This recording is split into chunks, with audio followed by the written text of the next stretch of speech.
Hello दोस्तों, स्वागत है हमारे इस नए एजुकेशनल वीडियो। आज के वीडियो में हम चर्चा करने वाले हैं बजट 2025 को लेकर के।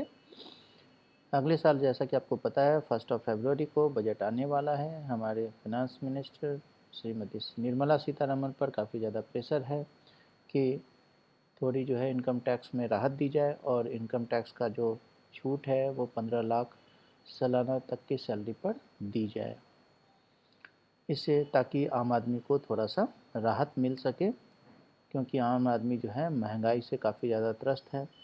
लेकिन साथ ही साथ ये भी देखना होगा कि इसका इफ़ेक्ट जो है हमारे इकोनॉमी पर क्या पड़ेगा। अगर छूट दी जाती है तो इतना टैक्स एग्जाम किया जाता है 15 लाख तक का, तो फिर इनकम टैक्स का कलेक्शन भी कम आएगा, ये भी देखने वाली बात है ना। हालांकि जीएसटी की जो कलेक्शन है वो लगातार बढ़ रही है, तो ये एक अच्छी खबर ज़रूर है। ओके, चलिए अब हम बात करते हैं कि बेसिकली जो है प्रॉब्लम कहाँ आ रही है। तो बेसिकली प्रॉब्लम जो आ रही है वो है कि जो महंगाई है वो लगातार जो है हमारा 5% से ऊपर का जा रहा है, 5% 6% के रेंज में जा रहा है, जो कि हमारे टारगेट सेंट्रल बैंक के टारगेट से काफ़ी ज़्यादा ऊपर है। जो हमारा आरबीआई का टारगेट है वो 4% का है, 4% के आसपास का है। तो उससे अभी काफ़ी ज़्यादा महंगाई है, इसलिए जो है रेट कट भी नहीं कर रहा है आरबीआई। और जहाँ तक फाइनेंस मिनिस्ट्री का ताल्लुक़ है, तो वो जो है हमारी इकोनॉमिक ग्रोथ अच्छी नहीं होने का सारा ठीकरा जो है वो आरबीआई पर डाल रही है कि वो काफ़ी ज़्यादा रिजिडिटी दिखा रहा है इंटरेस्ट रेट को कट करने में। तो ये एक समस्या है फाइनेंस मिनिस्ट्री और आरबीआई की तरफ से। ठीक है, जब ये आरबीआई के गवर्नर जो है शक्तिकांत दास जी को, जो पिछले गवर्नर थे, उनको रिक्वेस्ट किया था फाइनेंस मिनिस्टर ने और हमारे कॉमर्स मिनिस्टर ने कि जो है रेट कट किया जाए, लेकिन ऐसा हो नहीं पाया। रीज़न महंगाई थी, महंगाई काफ़ी ज़्यादा था। उनका कहना था कि महंगाई अगर 4% के नीचे रहती है, 4 के आसपास रहती है, तब रेट कट करने का वो अच्छा समय होगा। अगर रेट कट होता है तो हमारे इकोनॉमी को थोड़ा बूस्ट ज़रूर मिलेगा। अब जो है इंडस्ट्री बॉडी जो जैसे सीआईआई है या फिक्की है, इन्होंने भी प्रपोजल दिया है टैक्स रिफॉर्म के लिए, और इन्होंने साथ में रिक्वेस्ट किया है फाइनेंस मिनिस्टर को कि कैपिटल गेन टैक्स में थोड़ी उसको सिंप्लीफाई की जाए, है ना। टीडीएस के प्रोविज़न को कम किया जाए और जो डिस्प्यूट का रिजोल्यूशन मैकेनिज़्म है उसको भी थोड़ा सा आसान बनाया जाए। यहाँ तक कि उन्होंने सुझाव दिया है सीआईआई ने कि जीएसटी 2.0 लाया जाए, जिसमें 3 रेट स्लैब्स बनाए जाए, और इससे जो है थोड़ी और ज़्यादा आसानी होगी। क्योंकि आपको पता है इतना सारा टैक्स जीएसटी में भी आ गया है, तो जीएसटी के जो एडवांटेज थे, पहले ये सही है कि बहुत सारे तरह के टैक्स लगते थे, उनकी जगह जीएसटी आ गया, लेकिन जीएसटी में भी आप देखोगे तो स्लैब्स ज़्यादा हो गए हैं।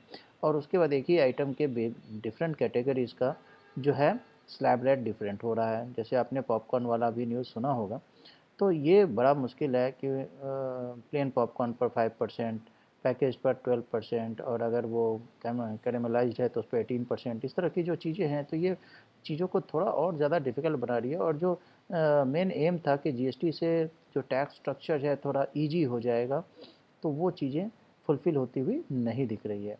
यहाँ तक कि जो आपको पता होगा कि हमारे जो विपक्षी पार्टी है कांग्रेस, उनकी जो सीडब्ल्यूसी की मीटिंग चली कर्नाटका में, उन्होंने भी गवर्नमेंट को ये अर्ज किया है, उनको रिक्वेस्ट किया है कि जो है पुअर को थोड़ा सा इनकम का सपोर्ट दिया जाए और मिडिल क्लास को टैक्स में रिलीफ दी जाए। तो उनका भी प्रेशर है। अब ये देखना होगा कि सीतारमण जो है हमारी फाइनेंस मिनिस्टर, वो कैसे इन सारी चीज़ों से निपटती हैं। क्या वो स्लैब को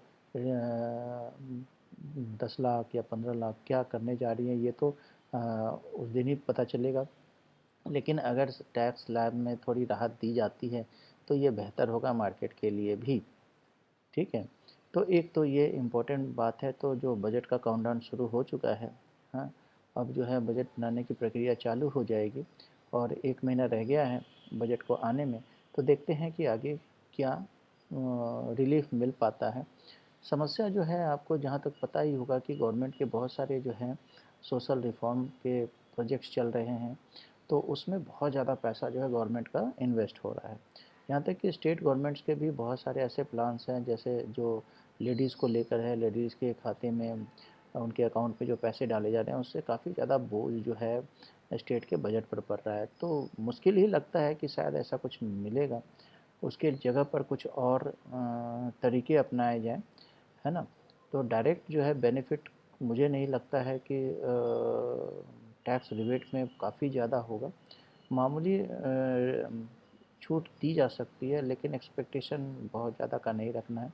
अगर ऐसा होता है तो हमारी इकोनॉमी के लिए थोड़ा सा अच्छा होगा। सबसे ज़रूरी चीज़ है कि जो है हमारी जो है अब एग्रीकल्चर आउटपुट क्या रहता है ये देखने वाली बात होगी, और उसके हिसाब से महंगाई क्या रहती है। अगर महंगाई डाउन होती है तो सबसे इम्पोर्टेंट बात जो हम प्रोजेक्ट करके चल रहे हैं कि आरबीआई का रेट कट आ सकता है एटलीस्ट 25 बेसिस पॉइंट से, तो फिर ये मार्केट के लिए अच्छा होगा। तो हम ये मान कर चलते हैं कि हमारा मार्केट का जो एक्चुअल मूवमेंट है वो जनवरी के आखिरी हफ्ते से ही चालू होगा।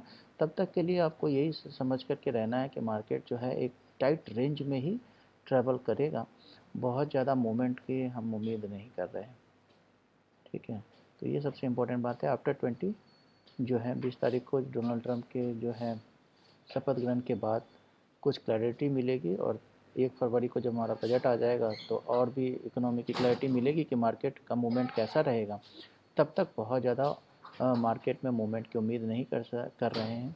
अगर मेरे से पूछो तो मैं तो यही मानकर चल रहा हूँ कि अभी मार्केट जो है फ्लैट और फ्लैट टू नेगेटिव ही रहने वाला है, जैसे कि पीछे की वीडियो में हमने डिस्कस किया है, और मार्केट वैसा ही परफॉर्म करता हुआ दिख रहा है।